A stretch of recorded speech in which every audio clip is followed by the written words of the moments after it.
Early morning 2:33 మధ్యలోనే ఈ incident అనేది జరిగింది. 2 o'clock చాలా హెవీ రెయిన్ ఒకటి స్టార్ట్ అయింది. అందరికీ తెలుసు. చాలా పెద్ద గాలి దుమారంతో చాలా ఉరుములు మెరుపులతో కూడిన భారీ వర్షం అయితే వచ్చింది. ప్రాథమిక నివేదిక ప్రకారం ఆ వర్షం ఏదైతే వచ్చిందో వాటర్ అంతా కూడా ఆ లూజ్ సాయిల్ మూలన వాటర్ అంతా కూడా కొంచెం లోపల దిగి ఆ గోడ కూలింది అన్నది ఒక ప్రాథమిక సమాచారం ప్రకారం వచ్చిన నివేదిక. ఇంకా కూలంకషంగా మా వాళ్ళందరూ కూడా ఎంక్వైరీ చేస్తున్నారు. 300 రూపీస్ క్యూ లైన్ ఉంది. ఆ క్యూ లైన్ అక్కడ జస్ట్ కరువు ఉంటుంది అనమాట. అంతవరకు అంత హెవీ క్రౌడ్ కూడా లేరు. ఫస్ట్ కరువు మూలన ఒక జస్ట్ కొంచెం క్రౌడ్ అక్కడ ఉన్నారు. అది మూవ్ అవుతూనే ఉన్నారు. ఎక్కడ కూడా మనకి ఆగిపోవడం కానీ అంటున్నది లేదు.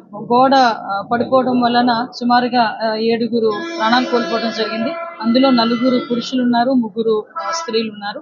ఇంకా మిగతా రెస్క్యూ ఆపరేషన్స్ కూడా జరుగుతున్నాయి. ఈ సంఘటన జరిగినది అని తెలిసిన వెంటనే ఇమీడియట్ గా ఎన్డీఆర్ఎఫ్ బృందాలు, ఫైర్ డిపార్ట్మెంట్, పోలీస్ డిపార్ట్మెంట్, అదే విధంగా ఇక్కడ పనిచేస్తున్న వాలంటీర్స్ చిన్నపిల్లలైనా వాళ్ళకి చేతులకి దండం పెట్టాలి. నిజంగా వాలంటీర్స్ అయితే ఇమీడియట్ గా కొంతమందిని బయటకు తీసుకొచ్చి అప్పటికప్పుడు హాస్పిటల్ కు తరలించారు. ఎన్డీఆర్ఎఫ్ టీం కూడా ఆన్ బోర్డ్ అయింది. ఎన్డీఆర్ఎఫ్ టీములు 2, ఎస్డీఆర్ఎఫ్ టీంలు 2, fire department and police department అందరూ కలిసి రెస్క్యూ ఆపరేషన్స్ కూడా చేస్తున్నారు.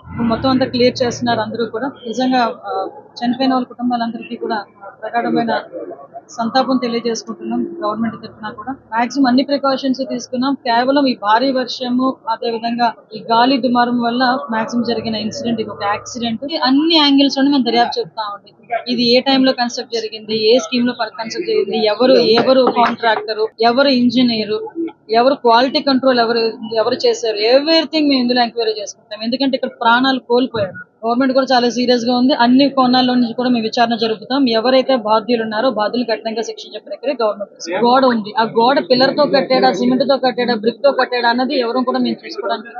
నేను కూడా వర్షంలో తడుచుకునే దర్శనం చేసుకుని వచ్చాను. నేనే కాదు, పట్టు వస్త్రాలు సమర్పించడానికి వచ్చిన రెవెన్యూ మినిస్టర్ గారు కూడా వర్షంలో తడుచుకుని వెళ్ళారు. నేను దర్శనం చేసుకుని బయటకు వచ్చాను. ఇలా ఇన్ఫర్మేషన్ వచ్చింది గోడ కూలిందని. 1 or 2 ఇంజురీస్ అన్నారు. అయినప్పటికీ కూడా నేను వచ్చి చూస్తానని చెప్పి నేను పుట్అవుట్ వచ్చాను. అప్పటి నుంచి ఇప్పటి వరకు మేము ఎక్కడ ఉండడం జరిగింది. అంటే ఎక్కడ కూడా రెస్క్యూ ఆపరేషన్స్ లో గానీ నిర్లక్ష్యం వహించడం కానీ ఎక్కడ కూడా నేను చేయలేదు. ఇమీడియట్ గా క్షతగాతులు ఎవరైతే ఉన్నారో వాళ్ళందరినీ కూడా హాస్పిటల్ కి తీసుకెళ్లి మేము పంపించడం జరిగింది.